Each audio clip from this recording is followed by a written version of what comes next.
Hello students, welcome back to our YouTube channel, and today we are going to be start a comparison of a chemical properties of metals and non-metals। यानी metals और non-metal के बीच में उनका जो comparison है उसको हम करेंगे with its property। तो metal की बात करूँ, reaction with oxygen, जब metal क्या होता है ऑक्सीजन के साथ रिएक्ट करता है तो metals from basic oxide with oxygen, ठीक है।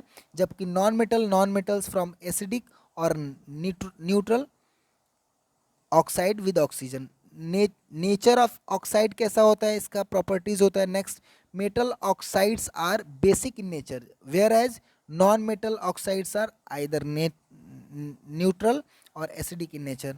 जबकि रिएक्शन विद वाटर, जब मेटल रिएक्शन करता है वाटर के साथ तो क्या होता है, active metals like sodium react violently with water at room temperature forming corresponding hydroxide and hydrogen gas, तुरंत फॉर्म करता है। जबकि नॉन मेटल जब रिएक्शन करता है वाटर के साथ तो non metal do not react with water under normal condition, non metal करता ही नहीं है रिएक्शन, ठीक है। अब आगे बात करते हैं रिएक्शन विद एसिड। जब मेटल रिएक्शन करता है एसिड के साथ तो क्या बनाता है, active metal such as sodium zinc magnesium displace hydrogen from acids, यानी उस एसिड के अंदर से हाइड्रोजन को क्या करता है, डिस्प्लेस कर देता है। जबकि non metal do not displace hydrogen from acid, ये नॉन मेटल नहीं कर पाता है, ठीक है।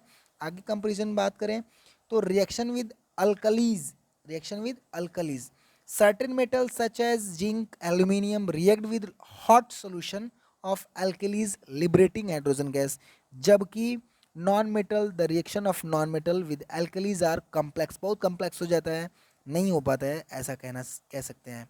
डिस्प्लेसमेंट की बात करूं, displacement reaction more active metal displace less active metals from their salt solution, यहाँ पे ध्यान रखने वाला है salt solution. Whereas certain, कुछ जो मोर रिएक्टिव नॉन मेटल्स हैं वही डिस्प्लेस करते हैं लेस रिएक्टिव नॉन मेटल को from their salt solution. For example chlorine displaces bromine from bromides and iodine from iodides, ठीक है। तो इस तरीके से हमने इन सबका एक कंपेरिजन किया केमिकल प्रॉपर्टीज़ के बेसिस पे मेटल्स और नॉन मेटल्स के, ठीक है। Thank you, have a nice day.